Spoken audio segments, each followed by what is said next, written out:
don't hit that skip button because I have huge news for you. The Rewind of the Living Dead t-shirt lives. It is here. It is available to purchase. Oh yes, I'm not kidding.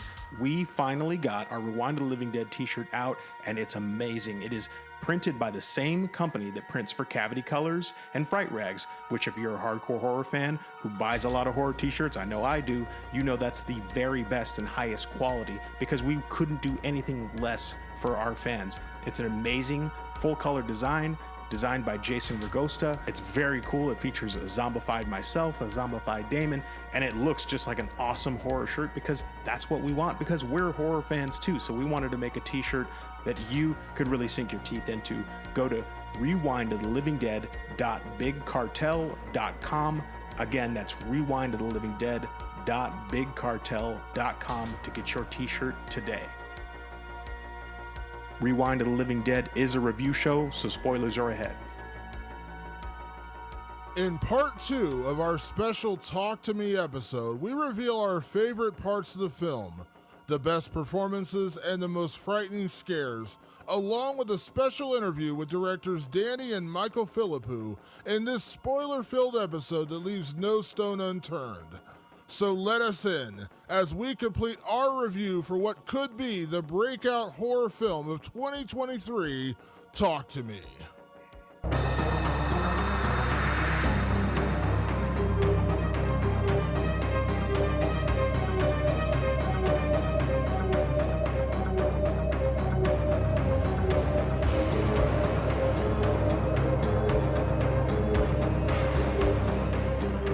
Welcome back to Rewind of the Living Dead. I'm Damon Martin. And I'm Patrick Guerra. In HD, if you're on YouTube right now. Patrick Guerra is in HD right now. I'm sorry, folks, but now I'm in HD. It has to happen. High definition, Patrick. Yeah, I'm sorry, folks, but it was time to jump into the late 90s and go to 720p. There you go. There you go. So we are back. Obviously, last week we did our Talk to Me spoiler-free review, and now we are back with part 2 of that episode with our spoiler-filled. So, be forewarned, if you haven't seen Talk to Me, which, by the way, I want to say congratulations to the guys who made Talk to Me as well as A24, opened at $10 million. This weekend on a budget of, I believe, $4.5 million. So it more than doubled its budget in the opening weekend, which is tremendous. Second biggest opening for A24 behind Hereditary, which is, again, amazing. So congratulations to everybody involved with Talk to Me. We always like to see horror films doing very, very well. That being said, we are going full spoilers in this episode. We're going to get into categories in just a little bit. And as we mentioned during the intro, we actually had the opportunity to speak to the guys behind Talk to Me. We spoke to Danny and Michael Philippou for a special interview. It's audio only, so on YouTube you will hear it. You will see a photo, but you won't actually see the guys. But on the podcast, of course, it will mean no difference to anybody listening. But we will have an interview with the guys from Talk to Me a little later in the show. A rare treat to actually talk to the directors and the writers behind this movie. So that's coming up a little later in the show. Patrick, last week we did our review, our spoiler-free review. As we said, spoiler-filled. So again, if you haven't seen Talk to Me, be forewarned. We're going full spoiler starting now, so you have your opportunity to turn and go see it and then come back or whatever. But just be aware, spoilers coming. When we did this podcast last week, you and I had talked about we got to see a special screening of Talk to Me at San Diego Comic-Con. It was actually your second time seeing Talk to Me because you saw it at South by Southwest months ago. Yeah. I had not seen it, so San Diego Comic-Con was my first time seeing it. But I was so intrigued, I wanted to see it again. So I paid my money to go see it myself this past weekend and actually go to see Talk to Me in the theater, just regular style, as like a normie paying for my tickets as I usually do. So I've now seen it twice, and you actually went and saw it a third time. I've seen it 3 times, and I do want to get something out of the way right away before we get into any of our spoilery goodness. I listened back to last week's episode. I want to be clear about something. We are not being paid by A24 to talk about this movie. It sure sounds like we are. If you listen to that podcast, you go, "Oh, cool. A24 is like pumped them up for so that they will pump up the movie." Not the case. A24 has paid us no money whatsoever.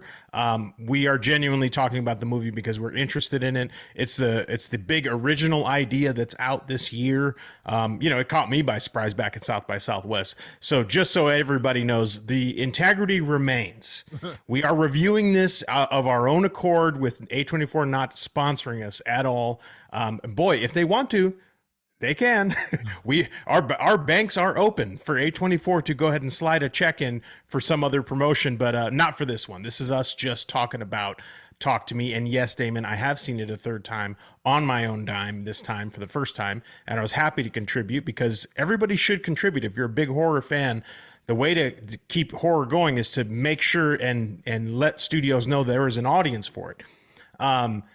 The third time around, well, I'll say this: the first time around, I just went on the ride. That's my favorite way to do it. I came in as cold as you could and knew nothing about this movie, and I was like, whoa, this is pretty interesting. Second time around, I got to sit next to my podcast partner Damon and watch this movie, and I saw the bigger, more interesting ideas that were being thrown around. And the third time around, Damon, I really started to sink into the story and what actually makes Talk to Me special. Now, for anyone who wants to hear about the plot is fairly simple. A group of friends discover a way to connect to an ethereal plane and to spirits on another side through this weird plaster hand that has some strange legend that we don't really know about. And we covered a lot of that last week, where it was a bunch of teenagers that basically kind of get hooked on trying to reach out to spirits. What makes this such a unique movie is that what happens during that process is that one of those teenagers, who's Mia, who Sophie Wilde, our lead character, she gets contacted by what she believes is her dead mother through this situation. Now that changes things, because now a girl 2 years removed from the death of her mother thinks she may have a chance at actually connecting with her again. Now, who wouldn't want that?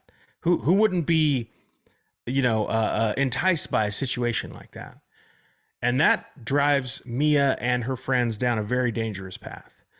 I don't even know where to start, Damon. Where do you want to start with your second time impressions of Talk to Me for yourself? Yeah, let me start by saying that I said last week, and as you mentioned, we are not being paid by A24. I just genuinely wanted to talk about it. This is one of the buzziest horror films of the year, and so I wanted to talk about it regardless. But, I think it was pretty clear by last week's episode that I really enjoyed this film. But I'm actually extremely happy I saw it a second time. And in a weird way, like, we're a review show, and obviously a big part of our show is reviewing it. We review a lot of new films that you're only going to see one time, but I honestly, like, there's part of me that always feels like I need to see a film at least 2 or 3 times to really absorb it. I know I've told this story on the podcast before. When I first saw The Big Lebowski years ago, I thought it was one of the dumbest movies I ever saw. I was like, I don't understand why everyone's buzzing about this. Now I could literally quote that movie from start to finish. It's one of my favorite films. And the same thing goes weirdly when I saw Once Upon a Time in Hollywood in theaters, the Quentin Tarantino film. And again, I'm a massive Quentin Tarantino fan. When I saw it in theaters, I left the theater and I was like, yeah, that was all right, but probably not my favorite Quentin movie. It just, it didn't really hit with me. Now I've seen that film like 30 times, and I've actually said I think that is now my favorite Quentin Tarantino movie, which says a lot because he's my favorite director. And, I never thought anything would top Pulp Fiction. And I think that now Once Upon a Time in Hollywood may be my favorite film. So it's hard for me to like look at a film on a first viewing and feel like I'm giving it a totally like perfect reception, I guess, for lack of a better word, because sometimes I need to absorb more. I need to see it a couple of times. Now, trust me, there are some films I don't need to see a second time to understand how much I don't like it. I'm looking at you, David Gordon Green. He's actually wearing a Halloween shirt today, but it's not Halloween Ends. It's the original Halloween. Looking at you, Halloween Ends. But this one, I'm really glad I saw a second time because I picked up on a little bit of the story that I missed the first time around, and to sound like the asshole American, the Australian accents are thick in this movie. They are. Yeah. And I'm not going to lie and say that I didn't miss a word or two because of that. I did. And I'm sure there's British fans and other fans from around the world listening to our podcast right now thinking, well, you sound weird, you asshole. You're right. I do. I fully admit it. I understand it. My American accent probably sounds like shit. But there were words and little things I missed because of the accents here and there that I'm glad I went back and rewatched it a second time because I paid closer attention and I did pick up on those things. So that right away made me very happy. I went back and saw, because we talked right after I saw it the second time, and I was like, that one part that we talked about, which we'll get to in a little bit, that I said I didn't quite get. I get it now because it made more sense when I actually saw it. And you actually kind of said the same thing. You're like, oh, we're both kind of like a light went on. Yeah. So I'm really happy I saw it a second time, and I keep saying this, and you'll hear it later when we talk to the filmmakers, and I genuinely do mean this. What I really took away from the second viewing, beyond the things that I learned that I didn't pick up on the first time, was that this really truly is one of the most inventive horror films of recent memory. I mean, it really blew me away by how different this film was than so many other films. Now, to be clear, I don't mind films that fall into like certain horror tropes. Like that's okay. Like you could dissect a lot of slasher films, which is my favorite genre, and say, well, yeah, like they all have a lot of the same DNA. They alter here and there and things like that, like, the mythology and things like that. But by and large, slasher films do largely walk a similar path. You know what I mean? So I'm not begrudging films for using similar ideas and you can still make a great film. But this one just felt so wholly different than anything I'd ever seen before. And I think that's what impressed me most, because I do get burned out in as being a film fan in general, a film fanatic, when you feel like you are seeing the same thing over and over and over again. And this did feel so different, especially in the possession genre, which you kind of feel like has been done a million times over. And guess what? That's not a bad thing, but this one does not feel like anything I've seen before. You're absolutely right, and we even did just recently a YouTube exclusive trailer reaction to the new Exorcist movie by your good buddy David Gordon Green.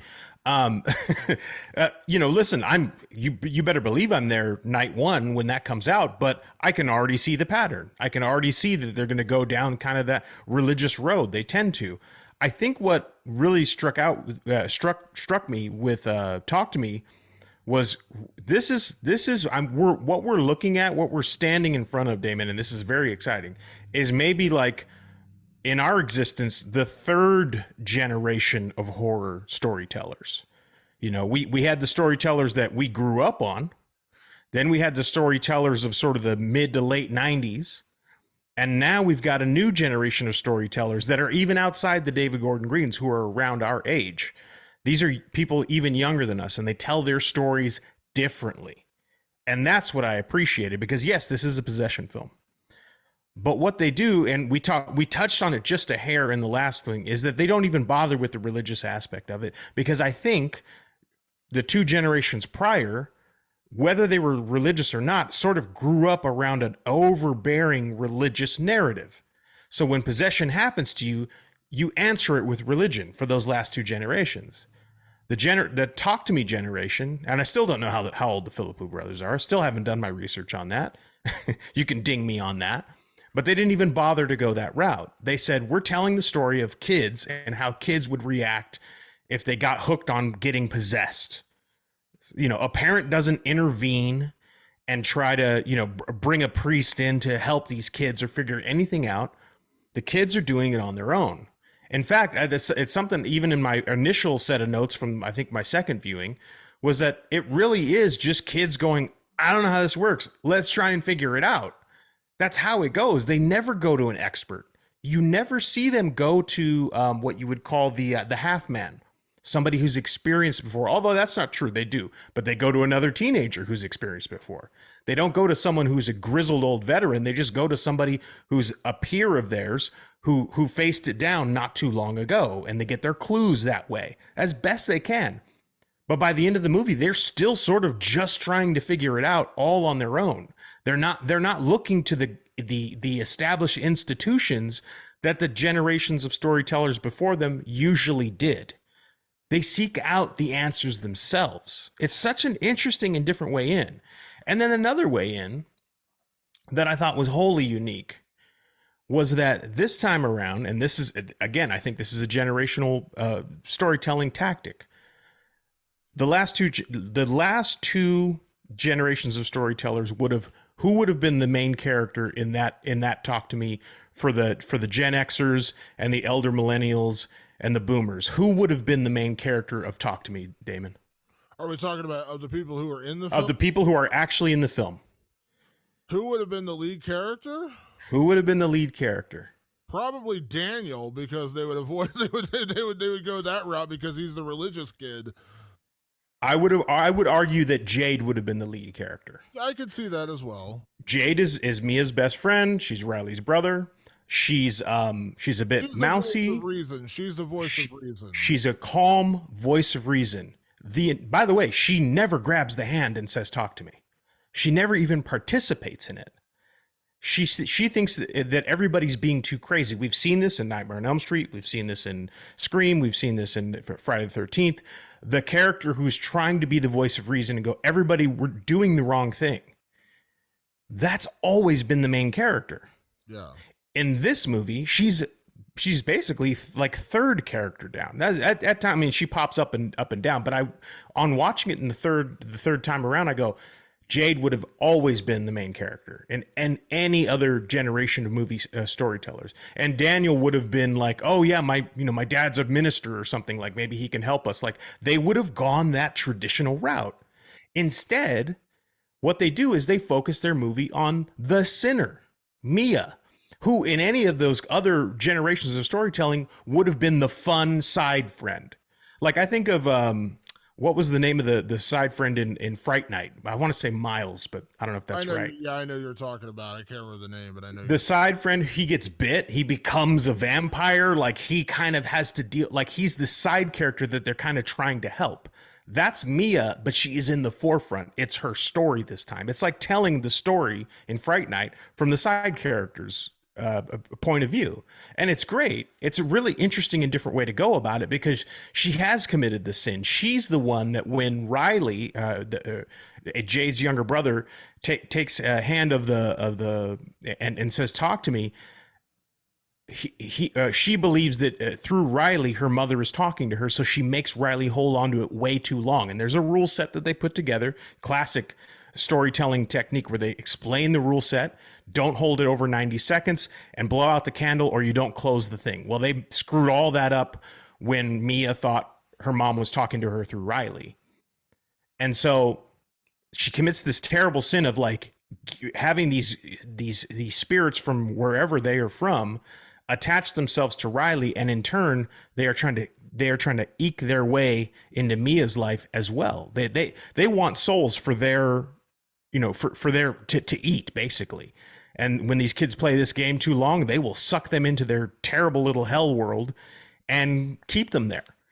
And Riley makes that mistake because she thought she was talking to her mom. And then you kind of play this game of like cat and mouse of like, is it her mom that's talking to her or is she being fooled? Did it ever at any point did you go, is that her mom, or were you like, that's definitely not her mom the whole time?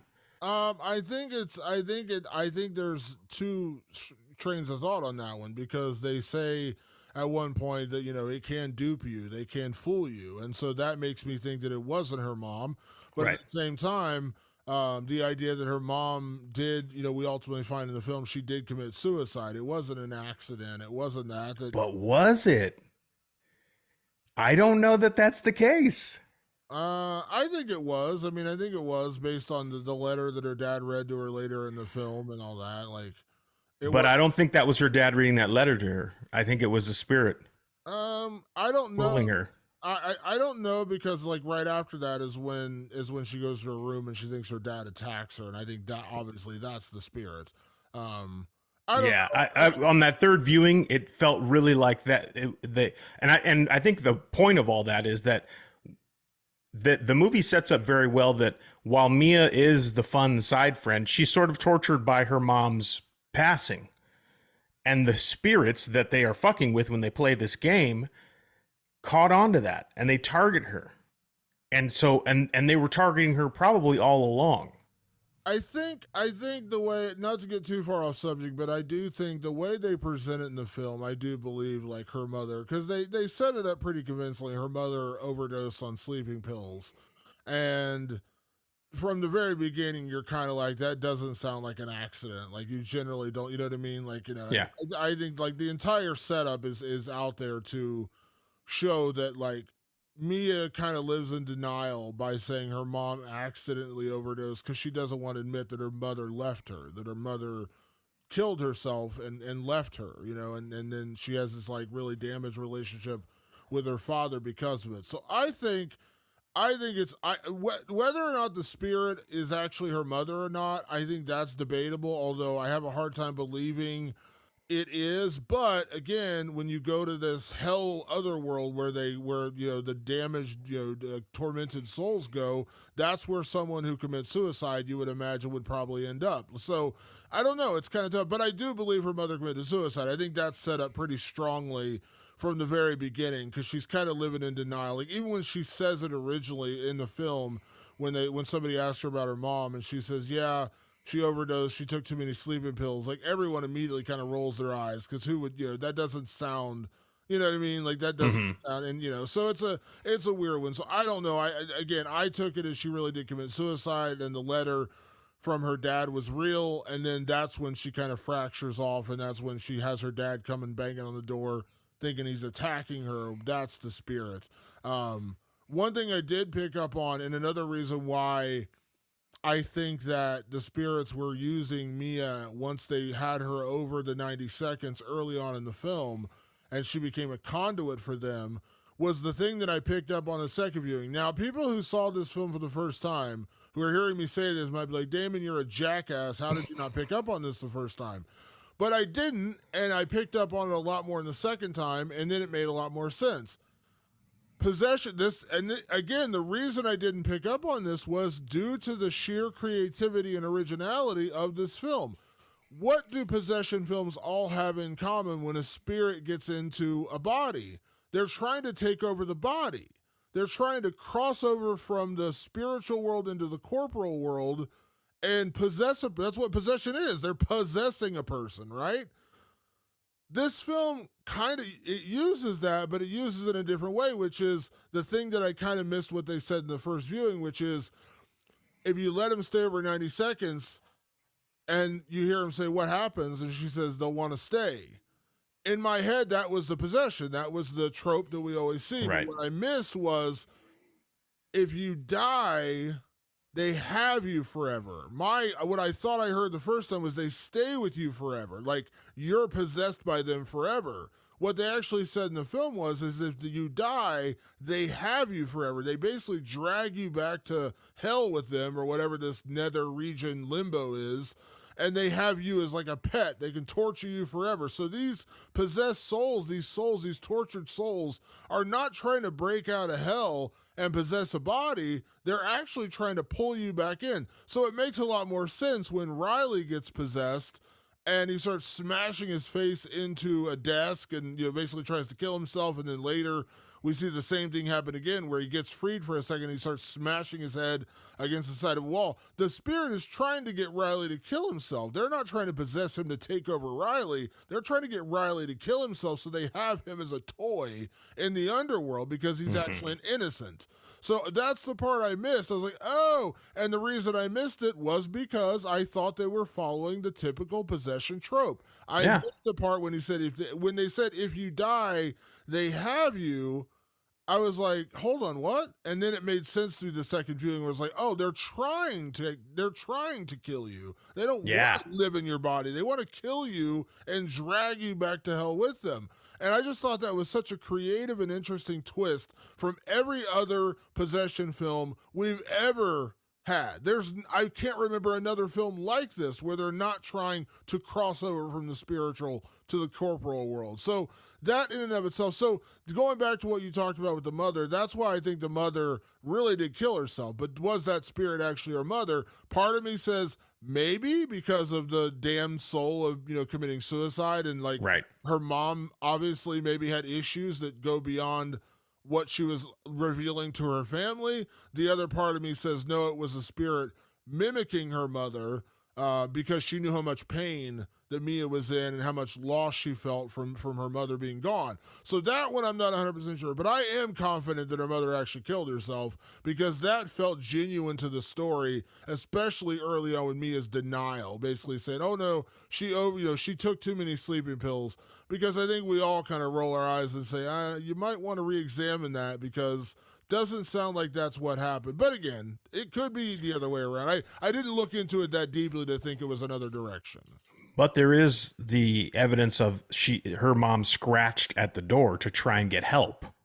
So now it could have been a situation of where like she started to kill herself and then she regretted it. Like I totally get that. But like there's evidence that her mom tried to get someone to save her, right? So but here's what I love about this. It brings up debate, which is always fun. But you don't feel confused in this movie. I want to be clear about that. In all 3 times I've watched it, I was never like, I don't know what the fuck's going on. Like I always understood what was going on. It was just like I wanted to know more about the layers of it. And I think the reason why I think both you and I were just like, well, what's this and what's that is because of how original the approach was the entire way. And even this idea of like they never say hell. We don't know that it's hell. We just know that these damned souls, when they get some fresh meat in there, boy, they go to town. And you'll hear a little bit in the interview that there was a much more graphic version of this other world, but I did catch a glimpse of it on my second viewing. Did you see something that I would assume would be too much for typical viewers? From the hell scene? Yeah, I saw a flash of something that I was like, oh, okay. Like I could see if we went down this road, it'd probably be too much for your general audiences. Yeah, no, I know what you're talking about, and it's because they've got Riley. I mean, they're it's not just Riley. There was something else. But I know, but I'm saying like that's what they're doing in the hellscape, whatever you want to call it. Oh yeah, they're up to the things that you assumed growing up hell was all about. Yeah. Which was just torturing you and torturing things in front of you in a way that you don't want to ever have to imagine. Yeah. I do love, Damon, how damn layered and interesting and original this movie is. I think that's what gets me so excited about this. Like, correct me if I'm way out of line here, Damon, but it reminds me of really seeing Nightmare on Elm Street for the first time. You're just seeing something that you just haven't seen before. And you're like, damn, like whether this is the greatest thing or not, I know what I'm seeing is completely special. That's like what I take away the most from watching Talk to Me. There are certain films, and I know people are going to say this is an unfair comparison because Talk to Me, I'm comparing Talk to Me to all-time classics, and people are like, that's just that this isn't that good. Yeah, I just did it. And maybe 20 years from now we'd have a different opinion. But I'll say this: there are original films that stick with me in a different way because of how original they are. I think, and again, people could say, well, that wasn't the first of that genre, but I'm saying for me, watching it, it felt wholly original. For me, those kind of films are Texas Chainsaw Massacre. That film was unlike anything I'd ever seen before. The way it was shot, the way it was made, the way the characters were. I'd never seen anything like that before. You mentioned Nightmare on Elm Street, another great example. Totally different in the slasher genre, different from Friday the 13th, different from Halloween, totally different feel in that movie. And in a genre that is now hugely popular today, the Blair Witch Project, which was a I'd never seen anything like that. It was brilliant. And of course, found footage, Cannibal Holocaust was out before Blair Witch Project, and that was technically a found footage movie. But the way Blair Witch was shot and marketed and released and unleashed into the world was wholly different than anything I'd ever seen up to that point in my life. So I'm not saying that. So when you talk about possession films, like I've said on the show before, again, I'm not trying to get down the religious road. I'm not religious. I'm not at all. But I have a weird fascination with possession films and like religious films like that. I don't know why, but I do. I love The Exorcist, one of my all-time favorite films. The Last Exorcism, which is a found footage possession film. I love that movie. I absolutely adore that movie. The Exorcism of Emily Rose is a really compelling and original film. Talk to Me is a possession film, but it just feels so vastly different than anything I'd ever seen before. Just like, you could say, well, Texas Chainsaw Massacre is about a group of, a crazy family, and there's other movies about crazy families. I mean, the Manson family was around in 1969, which was before Texas Chainsaw Massacre. Okay, yeah, I can see that, but the way they did it was different. And I would say the same thing here. Like, that's what I appreciate. This isn't a new possession film, but it's a wholly different take on possession films. And that's what I appreciated most about Talk to Me, and why I feel like when we're talking about the best horror films of 2023 in about 6 months' time, we're going to be sitting in about 5 months' time, I guess. We're going to be sitting here saying this is on that list. Like, this deserves to be in that top 5 list. Where it ranks, wait and see. But I feel like this is going to be one of those films that's going to stick with me for the rest of this year and for the foreseeable future, because it is just so new, creative, and something I'd never truly seen before. I 100% agree with you. And I think I said it, I may have even teased it on the podcast back in March after I'd seen it the first time, that I highly doubt this is going to get bumped out of my top 5 this year. I don't know where it'll land, but the odds that it's outside the top 5 are pretty low because it's just so damn original. And I think we are at a turning point. I think we are seeing like a new generation of storytellers that are going to put something out that is a completely new experience. You get a new experience with Talk to Me the whole way through. Yeah, so we got to get into categories, but first, we have to say thank you to the people who allow us to do this show from week to week. That's right. The categories are brought to you by mammothheadwear.com. Mammothheadwear.com. You can go there right now and enter rewind at checkout for 10% off and free shipping off your first order. I've got a giant head. Damon's got a giant head, and the only cure for giant head is to get a giant hat, a hat that's actually made of high quality materials that you can actually snap the snapbacks down, and they're not hanging on by a little thread and trying to be break free of your gigantic noggin. These hats actually fit. Mammoth Headwear figured it out, and they figured out a way to do it in a quality way. We love you, Mammoth Headwear. Thanks so much. Please visit them at Mammoth Headwear on Instagram. And again, visit them at mammothheadwear.com. Enter the code REWIND for a discount. I fear snapback hats, Patrick. I do. I don't anymore, Damon, and you don't have to anymore. I don't anymore. Thank you to Mammoth Headwear. And I'm a big believer in supporting, not only supporting people who support us, but supporting products that I actually enjoy. And that's a reality here, is that, like, this is a good product. This is something that actually, I mean, you're wearing one on your head right now. I love wearing hats, Damon, and it's always been a trick because I have a huge head and big thick hair. Yeah. So it's really hard to wear a hat that doesn't get all misshapen and all screwed up. And I purposely tracked them down because I believe in the product. It was not the other way around. They did not seek me out. I sought them out because I was using their product. I know it's great, and I want other people with big domes like you and me to get this experience where you're like, oh, I can actually wear hats. I don't have to suffer through wearing the snapback that's about to burst, and it looks like crap on my head because it's not shaped for these domes. Yeah, you get the V shape in the front of your head when you wear it backwards from the snapback that's hanging on by a thread. Yeah. So go to mammothheadwear.com, enter the code REWIND at checkout for 10% off. Support those who support us.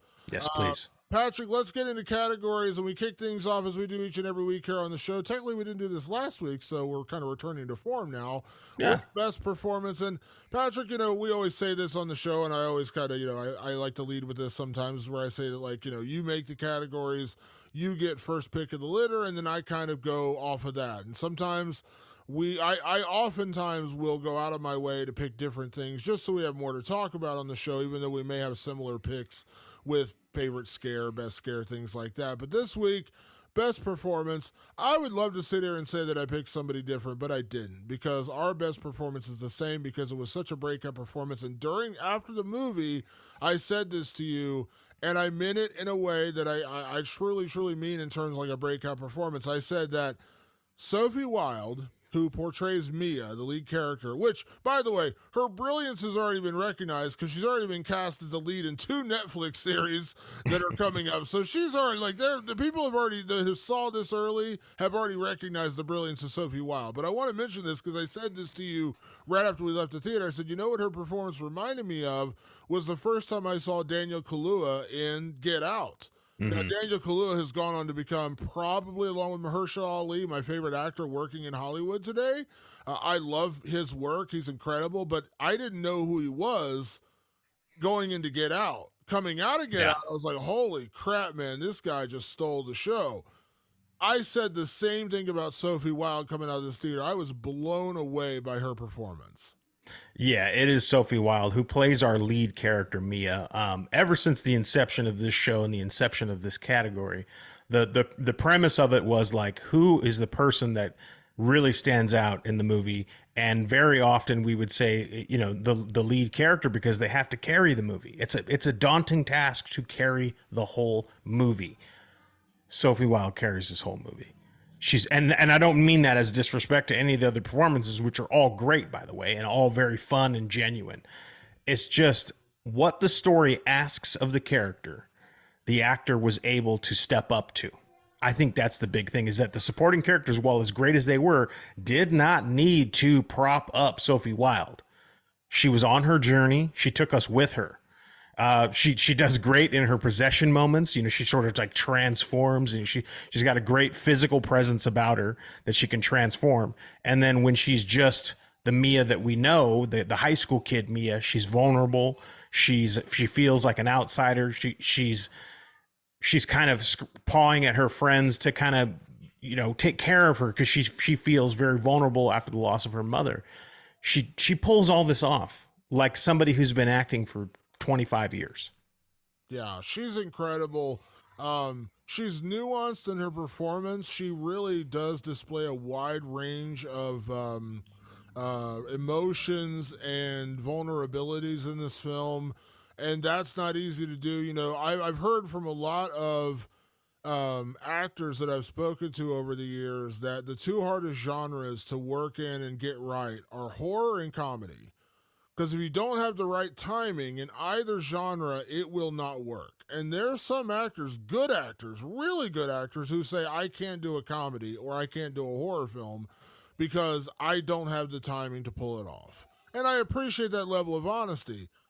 Mia in this film, Sophie Wilde, while this is definitely more horror than it is comedy, she has beats of comedy in this movie, and the horror stuff is incredible. So like right there, I was like, wow, like she really nails it in every way, shape, and form in this movie.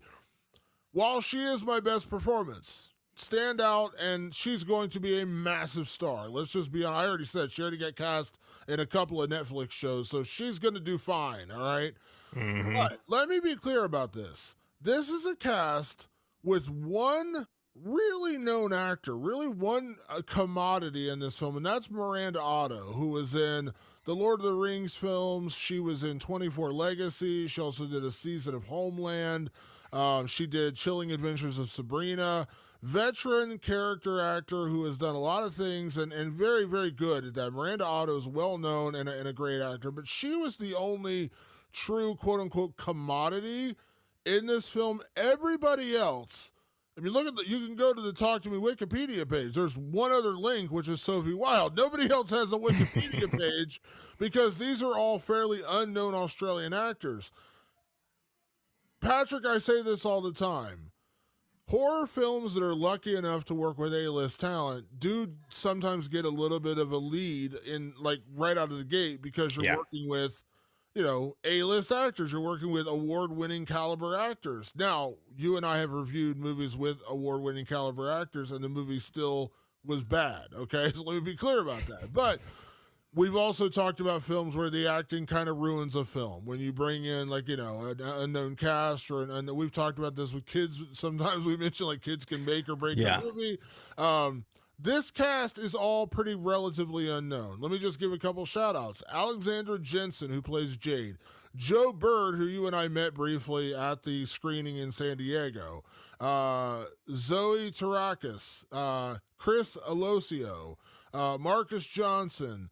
All these people I'm mentioning are basically people who have only starred in some sort of Australian production. They've never really done major films. And to her credit, Sophie Wilde, this was her first feature film. Like she had never done a Yeah. feature film before now. So this was still her breakout role.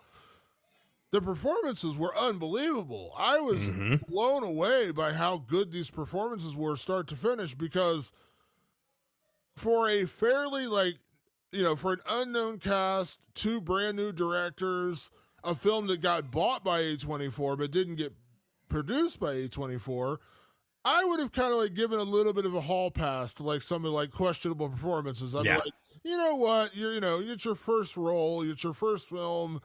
I'm not going to be quite as judgmental. I don't need to give them a hall Nah. pass. They were all incredible, and I was blown away. They brought it, man. They really brought it. And you'll hear a little bit more about the casting process in our interview with Danny and Michael Philippou. They'll talk a little bit about how they kept this incredibly authentic. And you're right, by the way. Miranda Otto has a lot of great scene stealing moments where she's like, she's shaking them down about she thinks they're going to have a party that night. She's super fucking funny.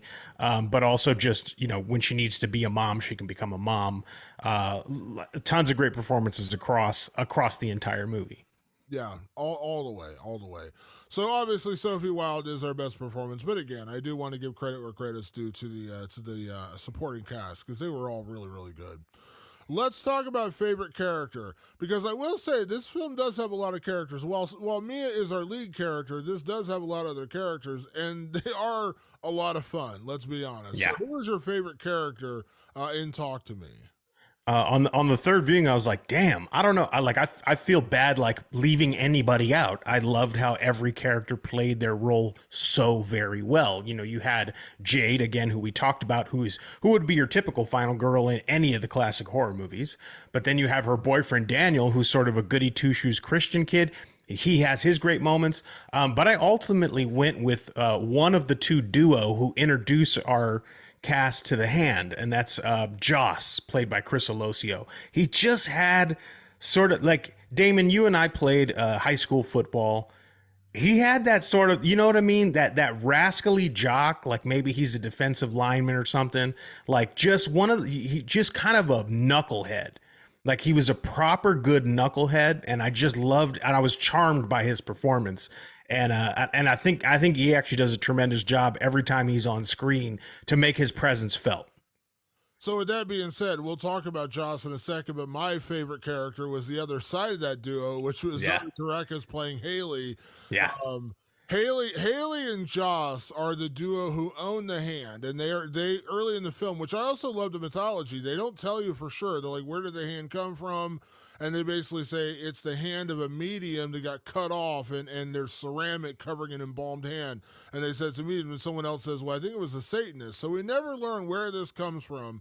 Yeah, that's Joss and Haley having that conversation. Yeah, that's Joss and Haley having that conversation, but they're the duo with the hand the hand that controls the contact to the spirits.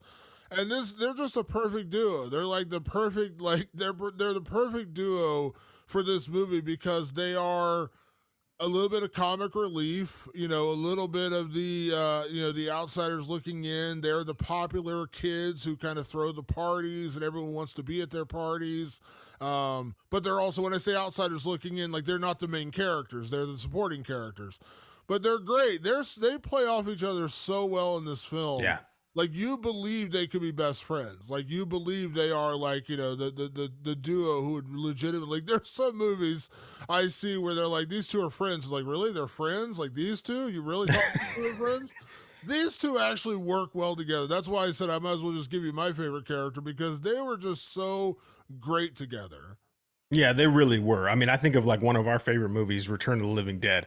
Like you look at that group that drives around in that convertible, and you go, "How the hell do any of these people know each other?" Yeah. You love it. It's fine because it's you're off in that world, but in this world, it made total sense that like Joss and Haley are like ride or dies, and they got a hold of this thing, and it's made them popular because I think they were kind of edgy outsiders before having this hand, and now they have this thing that's popular that everybody wants a piece of, and they put in it's such a well lived in world because when you meet Haley, she sort of has a problem with Mia and they never really get into it. It's just high school drama shit. Like she thinks Mia's kind of weird or whatever. She doesn't really like having her around. Like Zoe Tarakis knows how to play that. Chris Alosio knows how to be that kind of goofy knucklehead sidekick.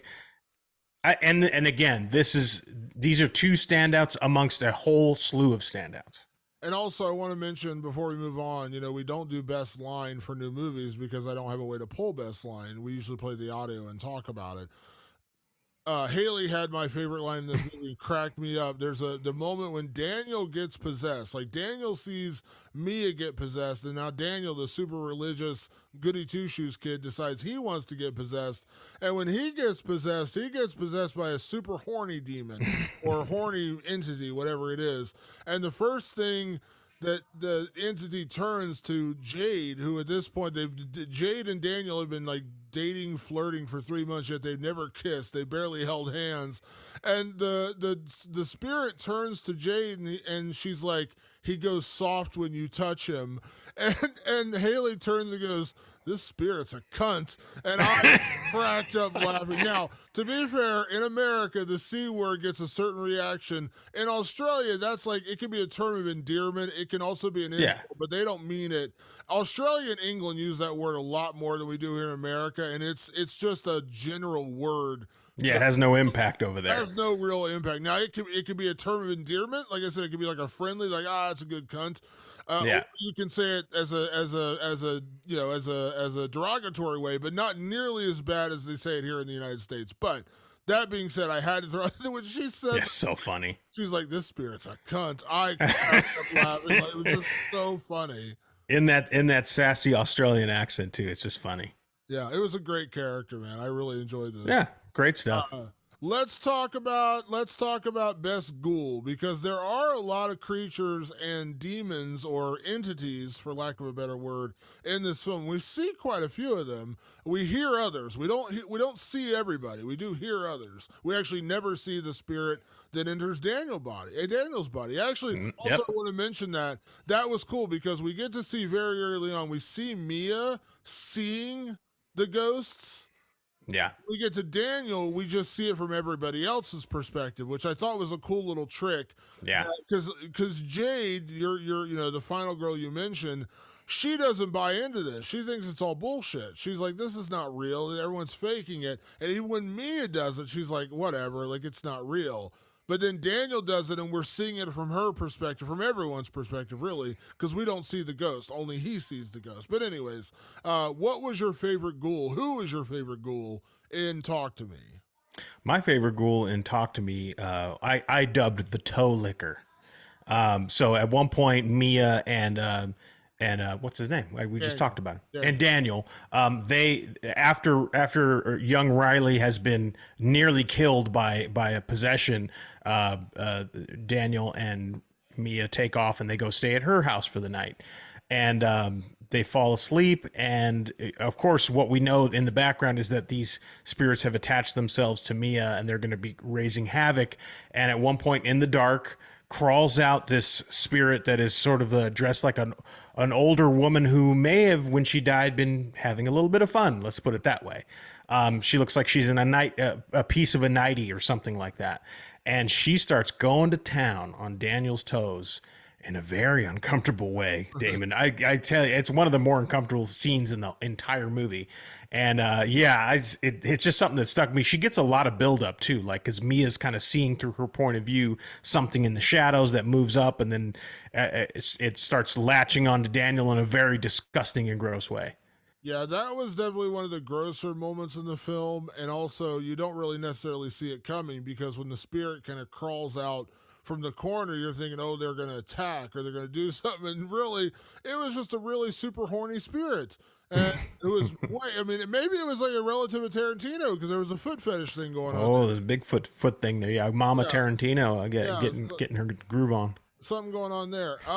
For me, I went back and forth on this one, because early on, the spirit that initially attaches itself to to Mia in the first scene is this weird, I called him the eye-popping demon, which is she sees over and there's this kind of really like distorted, gross looking demon with one eye kind of bulging out, and when it possesses her, that's when like the things start really getting weird. I almost went that route, but ultimately the one that I had to pick as the best ghoul was the Mia's mother ghoul. Mm-hmm. Because that one really started pulling a lot of strings in this film. I mean, that one really had the most impact in this Yeah. film, because if that spirit was the spirit that possessed Riley, who talks to Mia and knows secrets about Mia that only her mother would know, and then tries to get Riley to kill himself, and then we see later it's a different spirit possessing Riley. Um, so many questions get raised by that, but we know that Mia's mother, the spirit who appears as Mia's mother, whether it's actually Mia's mother or not, remains to be seen. But that spirit pulls a lot of strings in this movie. Yeah. I enjoyed that, even though they never made it like a hierarchy. They never said this is the queen of the demons or anything weird like Yeah. that. Like, this is just a demon that really attached itself to Mia and knew how to pull her strings, knew how to poke at her properly by using her mother. And again, maybe it was her mother. Maybe her mother was just, for lack of a better way, what Haley said. I don't know. Yeah. You don't know if when she went to that other world, she turned into this thing. Yeah. So yeah, I like that one because she really was the puppeteer in a lot of ways in this film. Yeah, you feel like if there was a main bad guy, even though they never truly define it, like you said, that ghoul is probably the main ghoul, played by Alexandria Stephenson, who also plays Mia's mom, Mia and Rhea. So what I loved about that ghoul was like the other ghouls really had a grotesqueness to them. This one did not, but the silhouette of her, like with her big curly hair and her the discoloring in her face and the sharp nails with the splinters in them, like something about her just again, it kind of invoked like a Freddy Krueger almost. There was a swagger and a presence to that particular ghoul that really stood out. Yeah, it was really good. Also, even just talking about it right now, because when we find out later in the film that Riley's been possessed by an older woman, kind of creepy, demon possession, whatever. So is that creepy demon the one that is possessing Riley? Is that the one who is also imitating Mia's mother? Because we see her later in the film, but if she's possessing Riley, can she be in two places at once? That's why I'm not sure whether that entity wasn't actually Mia's mother, because the creature inside of Riley, who we later see, is clearly not. It's an older woman, demonic looking woman, almost like Drag to Me, Drag Me to Hell, the one from Sam Raimi, like almost looked like that. But then we also see that same spirit, or some spirit, is continuously tormenting and kind of messing with Mia as her mother. So that's why I'm like, maybe it was her mother. Like maybe her mother was just not a good person. Like I don't know. It's a question that doesn't necessarily need to get answered. But even now talking about it, I'm questioning it because I'm not sure. Yeah, I mean, I saw it as whatever that spirit was that was inhabiting Riley was using the image of the mom as a manipulation, like it was a way to kind of keep pushing her further. And because there and I do, on now after seeing it 3 times, realize like every little thing had its reason in this movie. Even the kangaroo, which it took me the third viewing to understand what the kangaroo meant, and people will see that and get what I'm talking about. But when they run into Duckett, who had it before, and you meet him in the cold open, when his brother kills himself and tries to kill Duckett at a house party. Duckett's the one who killed himself. His brother Joe, I think was his name. Was it Joe that was the brother they meet, or Duckett, Cole? It's Cole. Cole. It's Cole. Yeah. Cole Yeah. was the brother. Duckett was the one who killed himself. Right. So they meet Cole, who's Duckett's brother. Excuse me. And Cole says it can imitate people. Yeah. And I feel like the fact that he says it is the reason why I think that's an imitation, because I go, the way they've laid everything out in this movie was a piece of evidence that paid off. And so for them that was the only bit of information they truly got from Cole. I think it was the other thing where it was like, they want to kill you. The fact that they got that information from Cole makes me think that him saying it imitated it means that was an imitation and indeed not her mom. That's the reason I surmise that, is because everything else in this movie is evidence based and like they back it up with a payoff. Yeah, it could be. I mean, it very well may But be. it's a fun debate to have. It is. It is interesting to see, like, because it's again, it's there's nothing truly determined, and so I kind of like that it's not totally sold. Like I'm kind of now that even I'm talking about, it, I'm kind of like, oh well, maybe not. So Yeah. yeah, it's a good question. Let's talk about best gore. Because there's a decent amount of gore, and then not an overall. You see it a little bit more in the demons, as we said. A lot of them are kind of messed up when we see them. Uh, but what was the best gore in Talk to Me? To me, the best gore in Talk to Me is the aftermath of poor Riley's face when the ghoul hangs onto him so tightly that it decides, oh, cool, I got this little kid. Let me just bash him into the walls until he's unrecognizable. He at one point he even tears his own eye out. It's fucking hardcore. I think it's the point of the movie where the audience members are like, oh, this movie's not fucking around. Like it goes for the throat in that particular scene. Riley, played by Joe Bird, who actually I got to spend a lot of time with. I went to they had an after party that was open to the public, and I went and Joe was there and we talked. Joe did all those scenes himself. There was not a stunt double. They set up a bunch of things. They'll actually talk about it a little bit. You'll hear a little bit in the interview about how they achieved those incredibly gruesome scenes with Joe. The kid's an absolute trooper, and to me, his gore steals the show. Yeah, so I'm gonna say the same for Gore, but I'm gonna nail it down to one moment, and that's when he tries to pull out his own eye, which is such a gross and just like out of nowhere moment. And it is the moment, as you said, where like it was the game changing moment in this film. We saw it in San Diego at Comic Con in a packed theater, which was also like 100 degrees, by the way. Really, the air conditioning in San Diego really needs to turn on the air conditioning in these. It's like 100 degrees in their theaters. But yeah, that was the moment where the whole crowd kind of gasped. But when I saw it again with my crowd here in Ohio, and it wasn't like a packed theater, there was a lot of people in the theater, but it wasn't sold out like that one was. I would, like I said, I'd say it about half full for the screening I saw.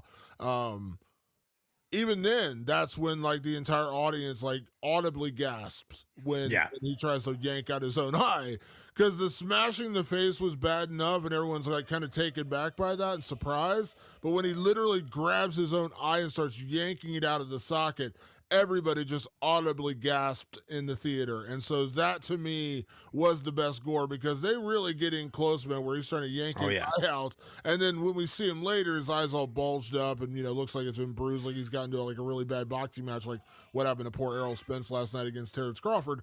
But like that was like what he looked like after. But in that moment when he literally just grabs onto his eye and starts yanking it out of his socket, that to me was the best gore, and also kind of like the most shocking moment of the whole film. Yeah, definitely. It's definitely something. And that gore continues in another scene later down the movie when he's still in the hospital recovering and he looks all hell. His whole body is bruised and beaten and bloody. And then he wakes up and tries to do it again, which something about that, like you're already so fucked up and then you're getting more fucked up, like you're not healing, you're going in the wrong direction. Something about that fucking gets under your skin too. Yeah, now we're going to get into our next category, which is remake, sequel, or leave it alone. And I feel like I both know where we're going with Yeah. this particular category. But before we get there, everyone sitting here listening to this has seen Talk to Me, or hopefully has seen Talk to Me, because we've been full spoilers the entire time. We got our interview coming up in just a moment with Danny and Michael Philippou, the directors of Talk to Me. And everyone's listening, as you said last week, are we getting paid by A24 to do this podcast? No, we are not. I wish we were. So I do want to throw out my biggest criticism of the film. And I mentioned this to you after we saw it. And when I saw it the second time, I still had the same criticism. And it's this. And I know people are going to say, like, this doesn't sound like a big criticism, but it was the one thing I bumped up against with this film, which I teased last week's episode. Now I'm going to address it here. So the one thing I didn't understand going into the second viewing was the whole they're possessing you to take you over. And I understood better, as I mentioned earlier, about you die. They want you to die. They want to drag your soul back to this hell other world, wherever it is. Okay, that part made more sense. And suddenly I was like, okay, now this film went from like, an 8 to a 9 or a 9 to a 10. Like it was like, okay, now like it's really in that like top tier of my favorite horror films of the year. What I still bump up against, though, was the ending itself. And the ending, the reason I bump up against this is because at the end, Mia's told by the spirits that she needs to kill Riley to set him free, and she realizes that they're trying to kill him to possess him. They're trying to, when I say possess him, they're trying to take him and keep him in this limbo region netherworld where they can torture him for eternity. That's what they want. They want him to die. And so they try to basically get Mia to do their dirty work for them, and she realizes that's what they're doing. So she kidnaps Riley after seeing the spirit. She sees the thing inside of him and basically takes him, puts him in a wheelchair, drags him out to the highway, and then the end of the film, or basically the leading to the end of the film, is Mia committing suicide. She jumps into oncoming traffic and basically kills herself, and then suddenly Riley's okay. What we have to imagine happened is that Mia took the ghost or the spirit into herself. She sacrificed herself to save Riley.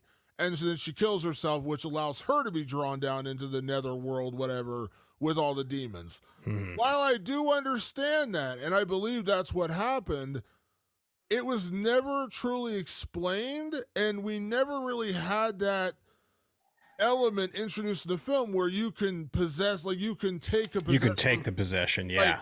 Like she tried to hold on to the hand for Riley and it didn't work, and she was trying to do that earlier in the film, like let's run the thing again. This time we're going to blow the candle out to close the door. That's where they thought they messed up with the first possession, was when Riley started smashing his face. They don't remember if they actually blew out the candle to end the seance. So they try it again, doesn't work. And then the ending is Mia taking him out to the road, and then basically she chucks herself out into the road and kills herself. But that's my one thing I really bumped up against, because like that was never explained. Like, could you take someone else's, like, can you just say, hey, come on in? Right, jump into me. Yeah. Yeah, I mean, there are, I think, two instances. The one is a little blurry, so I'm not going to try to explain it. But the other one was, when she does see the demon that's actually possessing him, the demon does say, why don't you touch me? Why don't you let me touch you, or something to that respect. It happens like a few scenes earlier. And I think the problem is it's the proximity between those scenes and never reconnecting them. Because what he's saying in that moment is, let me touch you, because earlier, Joss does say, the longer it's in the body, the weaker it gets. Yeah. So it's stuck in this comatose body that's Riley's. It needs that fresh body that's Mia's to actually have the energy again. So he wants to jump to Mia. But the only thing I feel like that's missing is basically Mia, like, maybe would have grabbed Riley's hand and said, talk to me, and I let you in, and then taken it. Like, it's almost like it was just missing that. Yeah. And maybe they were like, you know what, that's hammering everyone over the head. We've shown the evidence. This is fine. And maybe they did that because the end is her walking through the hospital. You realize she's not in the hospital. All the lights go out, and then a little glimmer of a candle guides her towards a hand, and it turns out now she's on the other side. I loved that reveal. So maybe they decided showing something that explicit would kind of ruin the reveal at the end, which I thought was a very clever and cool reveal. Yeah, like I said, I bumped up against it because the whole idea is the hand is the conduit to the spirit world, right? Yeah. That's how you connect.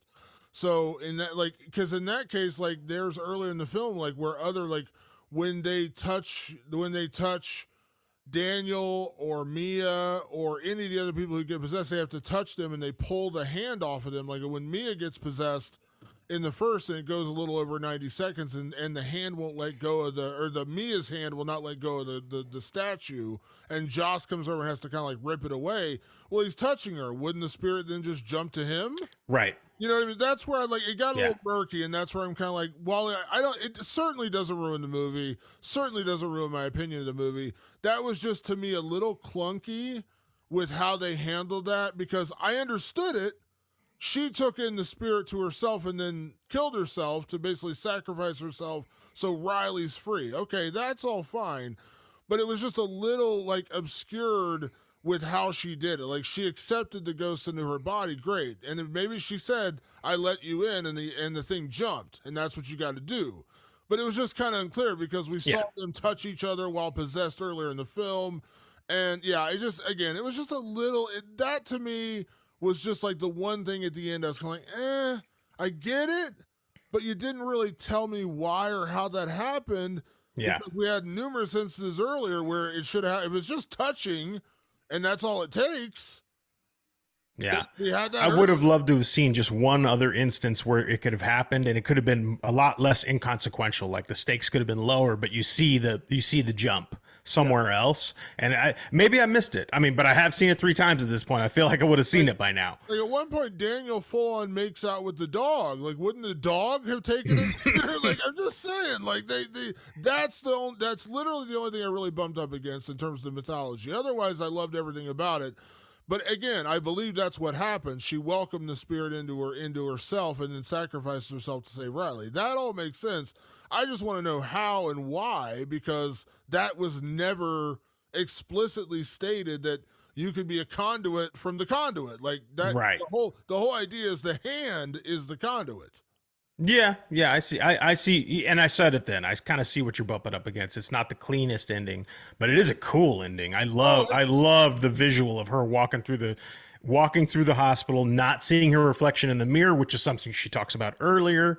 And then the lights gently going away as she's trying to chase after her dad, and all of a sudden she's in the darkness, and that little candle flicker calls right back to the beginning of the movie. It was just super cool. I think that's the only reason I had an issue is because the ending was freaking awesome. I loved everything about that ending and the way you actually see Mia's demise and now she's in the spirit world and she's actually getting pulled into people through the same kind of screwy addiction that she had. You know what I mean? Like Yeah, all that's great. I just like I wish they had like explicitly stated that like that's how it happens. You know what I mean? It's just yeah, again, minor detail, but my one major like my only real criticism of this film is that.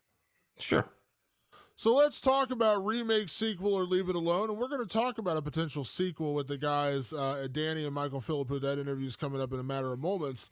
Can I just assume we're going to have the same answer to this question? Oh, you assume correctly because Damon, this is a damn franchise, and it's crazy if it won't be. I'll let the director speak for it, but you and I are firmly in the sequel category.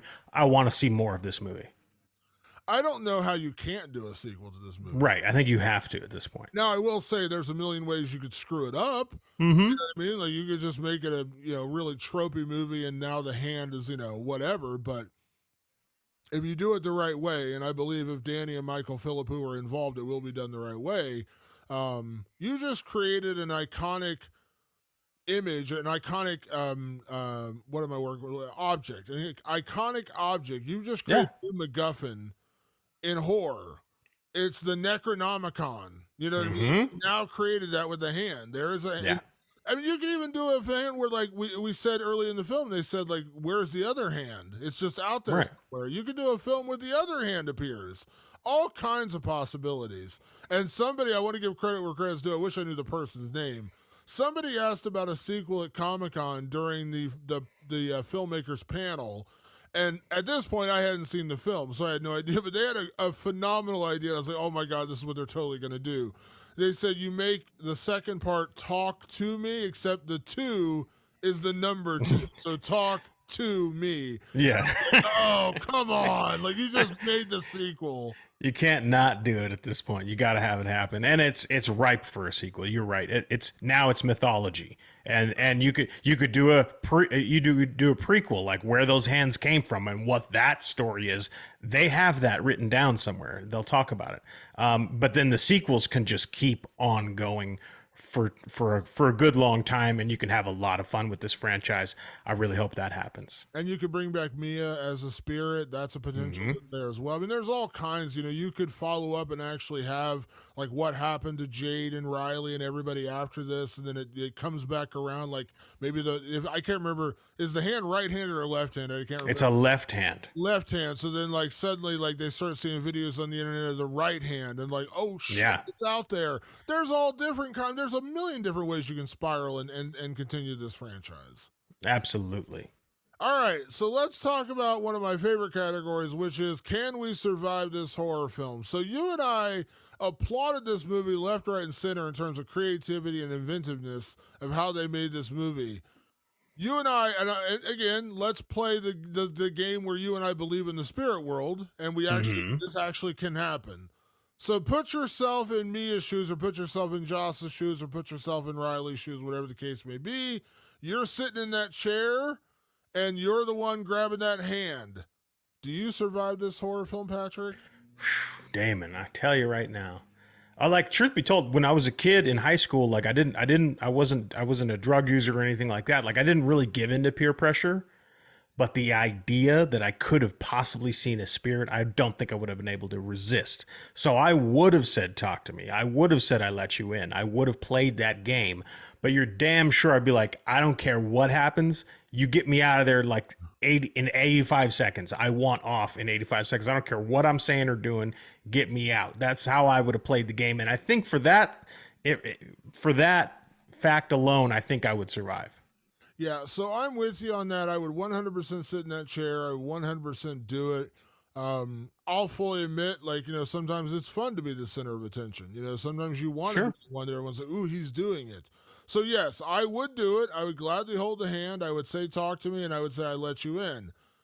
But not to get like all serious on you here or anything, but my family is full of addicts. I've known that my entire life, which is why same. I try to avoid vices like that, which is why I don't drink very much. I've never really done drugs because I know that in my family, it's a very slippery slope. And I'm one bad experience away from becoming what my parents were and other people in my family were. So I don't allow myself to do that.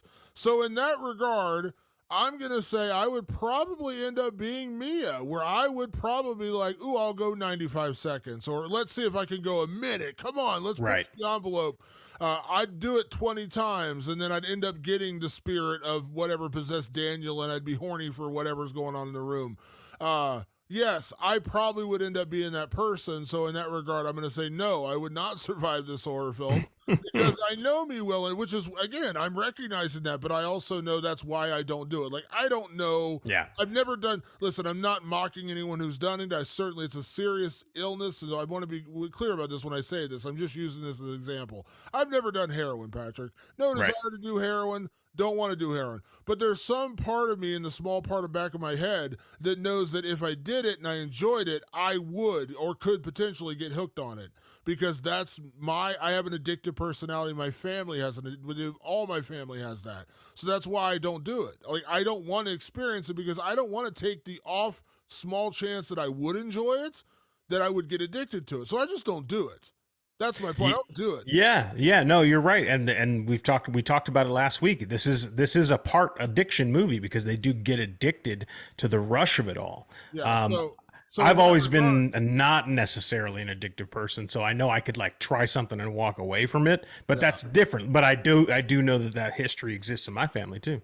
Yeah, so that's why I say, like, if I'm putting myself in their shoes and I would try it, then there's a good chance I would get addicted. And so, yeah, I'm saying that I would probably end up smashing my face against the desk and trying to yank my eye out of the socket and or become Mia, just like, give me 10 more seconds and let's do it again. And let me suck them toes. Yeah, I'm all over it, baby. All over it. So, yes, I don't think I would survive this horror film. I'm honest enough to admit that I probably would not. Fair enough. Last category for us before we get to our interview. Ultimately, Patrick, talk to me. Is it scary? Well, Damon, I've seen it 3 times now, and I can say definitively, I don't think this is scary. Now, the first 2 times I enjoyed it fully. So thinking it's scary and enjoying it are 2 different things. Is it a movie full of horror elements? Yes. Is it a movie that particularly scares me or even my wife, who I took to the screening? No, it's not a particularly spooky movie. Now, some people who are like really into that and do believe in like an ethereal world and all that stuff, they might find something like this horrifying. So I don't speak for them. I speak for it on my experience that this movie doesn't particularly scare me. It has moments of gore, it has moments of shock, and it has moments of little jump scares here and there, and it obviously has the ghouls. So are the elements there? Yes. But did it scare me?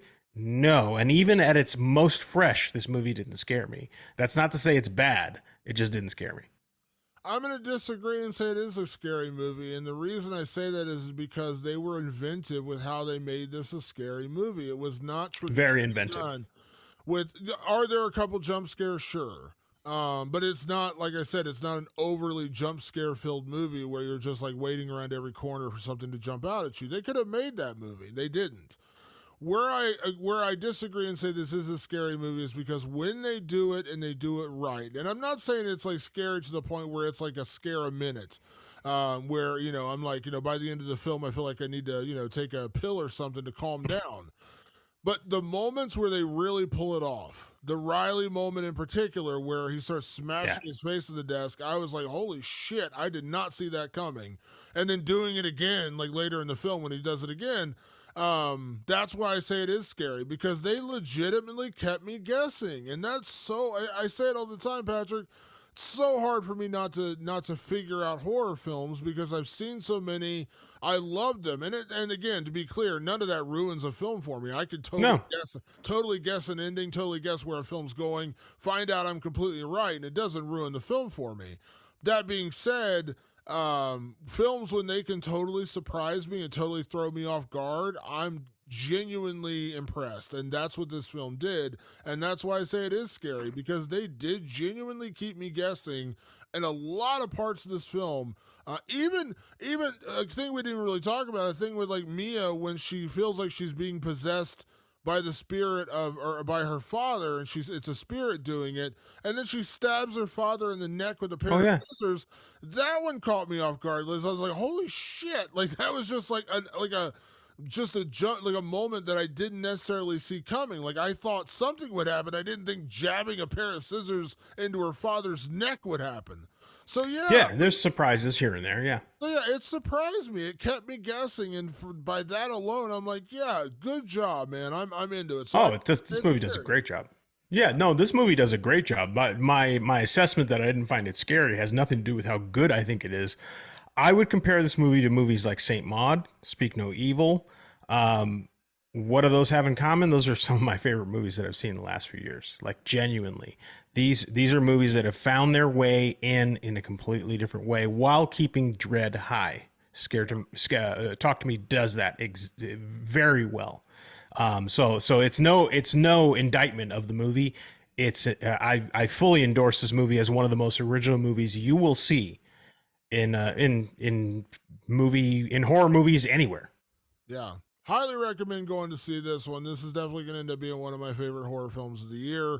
Well worth your time. Obviously, at this point, if you listen to this entire podcast, you've had to have seen this movie or you really don't care about spoilers because we got way into it here. So with that being said, it is now time to present our interview, and then we'll get out of here.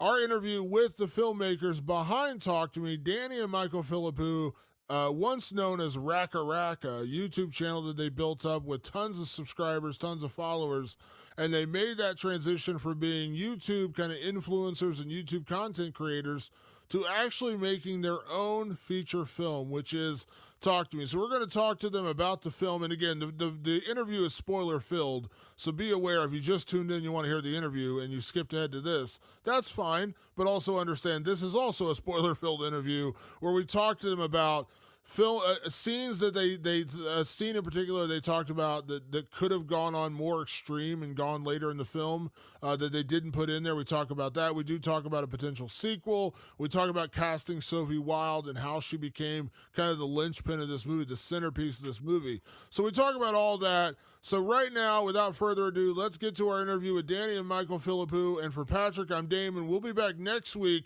with another edition of Rewind of the Living Dead. Enjoy this interview, and we'll see you guys soon. Peace.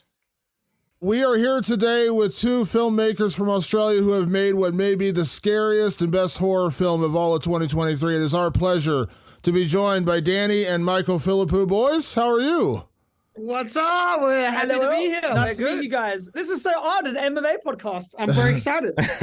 Is it surreal? It's out in the world now, officially out in the world. The film is out there. Has it hit you yet that it's officially, like, after all the film festivals and interviews, like, has it finally hit that the film is out there for the world to see?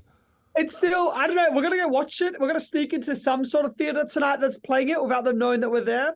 I think that's when it'll hit me. And I'll be like, oh my God, it's out. Yeah. I know back home it came out a day earlier, and we've like a lot of family and friends like post. It's surreal. It's so weird seeing we're getting tagged in stories of people with tickets and stuff. It's it's so surreal feeling for sure.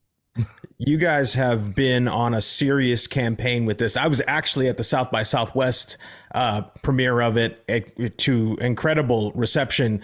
What's the campaign been like for you just in general? Because it seems almost exhausting to just to kind of keep following it around, and it's still not out yet, but you get to watch people watch it and enjoy it. Well, that's the best part of it has been to travel around to different countries and states and watching it with different audiences. And like, I love sitting in, and it's always an alive crowd, and there's always reactions, and it's like, it's so fun and like really beneficial for the next one to hear what beats are hitting and what's not. It's that's been the best part for me, is like with the crowds. Yeah, it does come with a weird fatigue though, and it's strange. It's a strange fatigue that like, because it is like very intensive, like a lot of like interviews and traveling, but ultimately so much fun. So much fun. Yeah.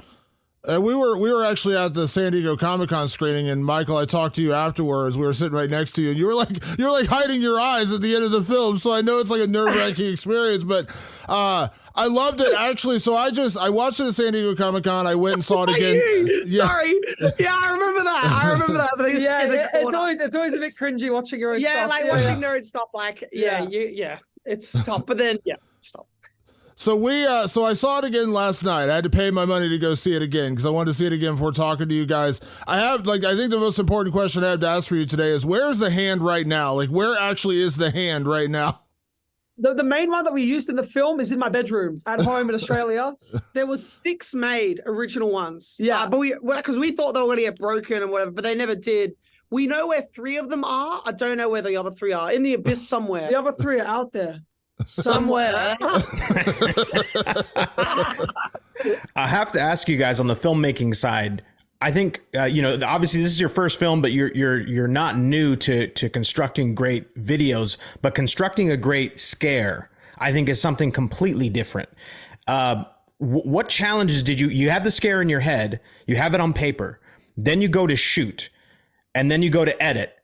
What were the challenges for constructing a really good scare? Because we're in the full spoiler territory right now. This movie's scary as fuck. So how did you guys manage to construct good scares? I know that like once there's so much noise going on set, and there's all lights everywhere, and there's like a dozen people like running around and doing this, doing that, and it feels like so not scary. But then once the actors are in and the lighting's on and the camera's set up, and we go hide in the closet, we shut the door, we put the headphones on. Yeah, and you got that little monitor, and there's just a screen. It's just the film there. And they're like quiet on set, and everything shuts up, and then the actor gets into their zone. You can just start editing it in your own head, and you start putting it together, and you're just picturing yourself in the cinema. And I don't know, it's just like, because we've been creating set pieces for so long, since we were like 9, it just comes a weird naturally. And it's a big thing with rhythm and timing as well. I felt bad because there was once where we had the entire film exported, right? Because that and it's a gigantic process to do the final DCP or whatever. And then we watched it back, and I was like, there was one moment, and I was like, that needs to be a tiny bit longer. And I made them re-export the entire film, make one shot 9 frames longer. Yeah. So it's like, it's just like a feeling of timing and stuff, even with music and stuff. Like in my soul, I just like, that just needs to be 9 frames longer. I'm so sorry, guys. And they would just think you're crazy, but I feel bad. They had to re-export the whole movie. But I feel like that was the right decision to make. Let me ask, as we said, we're in full spoiler territory, so I have to ask like a story point question with this movie, because one thing I loved about Talk to Me was the originality of it. Like, I love possession films. Like, I'm not to like get like too deep into conversation. I'm not a religious guy, but I love possession films. I love The Exorcist. I love The Last Exorcism. But your possession film is so different. The approach you took, not only using the hand, but I'm just talking about like the entire process. How was that like creating something new? Because listen, I watch a lot of horror films. I love horror. You probably see behind me all the horror stuff I have. Love horror, but it's tough to find originality in horror. Like, I applaud great people who could go out there and do it. And for first-time filmmakers, like, what was the process of coming up with the story and actually making it like different and new in a genre that, let's be honest, there's a million possession films out there?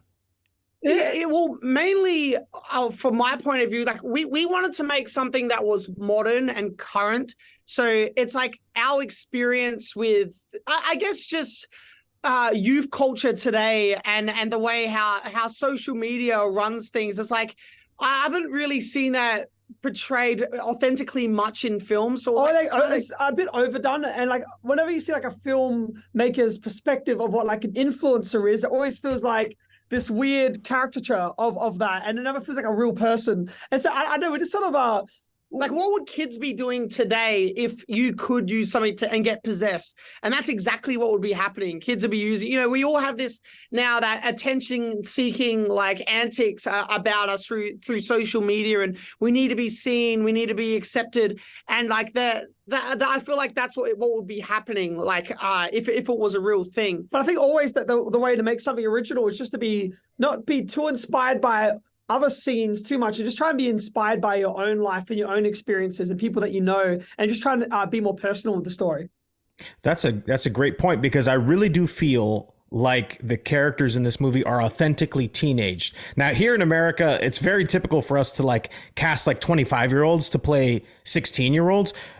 Were the actors in this pretty close to high school age? They truly felt like authentic teenagers. Yeah, well, the casting process was always about finding people that felt right. And then some of them were a bit older and some of them were the exact age. It was like a bit of a mixture, but mostly, yeah, they were skewing younger. And it's all about that rehearsal process as well, where you really talk through it with them and make sure that their voice is heard, and that like if they can change dialogue if something doesn't feel comfortable, and we can talk about experiences that they can relate to and tie to their own character. And they even had input with things such as their costume and things like that. So just say it felt like they were themselves. Yeah. Even getting them to, in the rehearsal process, act through scenes that or moments in the characters' lives that are never going to be on screen, but having that sense of history. So we'd act through like moments of their lives as their characters, because then they've lived through them in some way. And also with the language, like I didn't realize till someone told us, like there's a lot of swearing in the movie, like a ridiculous amount. It's like over 100 swear words or something like that. But it was just like, because we didn't have to worry about studio and things like that, because we did it independently. So it was just having the voices be authentic, things come across as authentic as possible. Well, even Riley and James are based on our neighbors, Riley and James. And James, who James is based on, played James in the movie. Yes. I would love to do a quick follow-up on that. I actually did get a chance to talk to Joe Bird, who kind of steals a bunch of scenes in this movie. And he was telling me about how he did his own stunts for his very like harrowing scene where the possession goes out of control.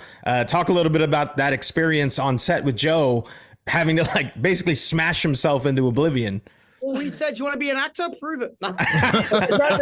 Smashing into the table. Everyone's, it looks so real. Like, yeah, it is. But he was just so game. And like, it is like an intense scene. So it's kind of, we had a way that we wanted to attack it safely and in our way, but we had a few different ways to approach. So we shot a few different ways, but the original way that we had in our heads, the way that we used. And it's kind of like, it is interesting because he was headbutting a foam tabletop for a lot of the scenes, but it's painted, it looks lifelike, it looks like real. So having that in your head, like when you're looking at it, it is tough to kind of separate yourself. It's like when you're playing VR and you're like, you're not like balancing on a board high in the air, but it feels like that. So it's kind of like a feeling out process and taking it step by step. And it's about having an actor that's game. Like Joe was constantly in makeup, hours and hours of makeup every time. Even in scenes where he just had to lay in a hospital bed and say nothing for like literally 20 minutes, he had to get an hours of makeup for us. But he never complained once and he was down. Yeah. You guys talked at Comic-Con about the one shot you guys did, the 50 shot setup that you had to do in 2 hours. And I hadn't seen the film at the time. I saw it afterwards. And honestly, if I'm thinking correct, the montage scene is what we're talking about, correct? Like that ended up being my favorite scene in the entire movie. I loved that. I also learned watching this film that Australian rap slaps really hard, by the way. I was not super familiar with Australian rap, but I learned that watching this movie. You mentioned at Comic-Con, I got to follow up on this real quick. You guys mentioned at Comic-Con that because they say children maybe in the audience. Well, listen, there's no children in the audience right now. You said there's some stuff you did cut because it did go a little bit too far. The director's cut of Talk to Me. Can I ask, like, what scene are you talking about that did go too far that you guys added? Because I was fascinated watching the film last night thinking, was it this one? Was it that one? What scene did you guys actually draw back from? Because I'm infinitely curious about a director's cut now. Well, I don't think we will release a director's cut of that, to be honest. But Mike wants it. There's a scene where Mia goes to hell and she sees the other side. And it goes for like 15 seconds. But the original cut was 2 minutes 45. And it was like, yeah. And there were just scenes that are like, you can't get this past the censors. And so we've added in little flashes. So there's little flashes of it in the scene. We filmed like, it was just the things happening in hell, like other like spirits and things like that. And it's, it was a bit much. One last question. Sophie is clearly Sophie Wilde, who plays Mia, clearly the star that needed to be for this movie. You guys were adamant she had to be the one. What did you see in her that said, this is Mia, we cannot compromise on this? Because she does a fantastic job. It was literally in those audition tapes. She blew us away. We're like, what the hell? And we couldn't believe what we were seeing. And we'd spent years. We're on like up to 2 years of casting, and we'd seen so many people. But all of her rehearsals and all of her tapes were like just blew us away. Yeah, I remember us even sending like 3 scenes with 3 different emotions, and she just nailed them all. And we took it like we said, we want Sophie, and then because she wasn't a name or a star yet, we lost $1 million out of the budget. But for us, it was a small price to pay. It's like, take as much money as you want. If we get Sophie, we'll pull it off and she just bought it every day. You need a main character, a strong enough performer that can carry the film. And she was just that. And it was rare. It's rare to find someone that talented. And we're so proud that we get to showcase it to the world. You guys were asked this before. I'm going to bring it up now. Like you don't necessarily go into a film thinking, man, this is going to be a franchise, but this is a franchise. Like this is going to be a franchise. There's all sides. I was thinking ideas sitting in the theater. Will we get a sequel to Talk to Me? Is there an idea out there in your head? I know you guys have other things going on. Street Fighter. I know you guys have other things happening right now, but is there a chance we will get a Talk to Me sequel? Man, if A24 gave us the opportunity, we'd jump at it in a heartbeat. I'd love that, but it's not up to us. Like, we're here if they're ready. We're down if they're ready. So the ball's in their court. Hey, come on, A24. It was naturally when you're writing a film, when you like the world and the characters, you naturally just write up a scene. So there was stuff being written. Yeah. Even when I was writing the first film, I was writing scenes for a second film. But speaking of sequels, it would be cool, like that. I was something that I thought of, like having different unique filmmakers from different countries doing their version of like a story of the hand. I think that would be really, really cool to do as well. But I feel like I'd get a little bit, I do like writing, so I'd love to write my own too. Yeah, you can write your own. No one's going to watch it, but we'll give it to someone else. Michael's out of this interview now. Next. Wait, you guys MMA usually like fighting podcasts? Yeah, we do. No, we we're do. horror. Yeah, we're horror, but I do MMA. That's my. So we met Izzy Stylebender. I saw on the Instagram. I saw you guys met Israel. I saw you commented when the film was coming out. He was super excited about the film coming out. He is the coolest fucking person ever. He is so amazing. And I feel nervous talking to him, because it feels like I'm interfering with history. I just know that he's so iconic and is going to be remembered as an all-time great. Interacting with him is so strange and surreal, but he's the coolest guy ever. I just wanted to say that. I got last thing I'll get out of here on this. You did fight, Michael. I told you at Comic-Con, I covered your fight. You did fight. Next weekend, big one coming up, Jake Paul versus Nate Diaz. Who are you picking? Oh, I feel like Jake Paul is just I love Nate Diaz. But Jake, it's tough. It is 12 rounds, and you know how Nate's got that. Nate's got that dog in him, and he always outlasts everyone in a fight, and you can't knock him out. So I feel like in the later rounds, Jake's going to be in deep waters, but I feel like Jake will be able to pull it off just because he's been just boxing. Yeah, but I fucking love Nate Diaz. I love Nate Diaz. And maybe Israel Adesanya and Talk to Me too. Talk to me, as they said at Comic-Con Talk. Maybe there's an appearance in there. I'm just throwing out ideas. Sorry, Israel Adesanya. I'm not for it. Just starts head kicking demons. Yeah. I feel like there'd be no danger or no fear of anything going wrong if Izzy's in the ring. Yeah, imagine Izzy, like, you're possessed by Izzy. And You'd have to kill Izzy in the cold open. He would have to be the death in the cold open because who's beating him? Yeah, exactly. Guys, thank you sincerely. Thank you for the time. Loved the movie. I think it's going to end up being the best horror film of 2023. You guys did a phenomenal job. Thank you for taking the time, and best of luck with all the things you have going in the future. Hopefully we can catch up again one day. 100%. And I'm going to do another fight, by the way. I want to do one more. We'll see. Oh, I love it. I love it. We have to do just a fight interview at that point. We'll just have to do a fight interview at that point. We'll do both. It'll be a horror story podcast about you do that. Me and Patrick will talk about the horror films. Yeah, we could do that. Thank you again, so much. guys. Thanks, guys. Good chatting. Thank you.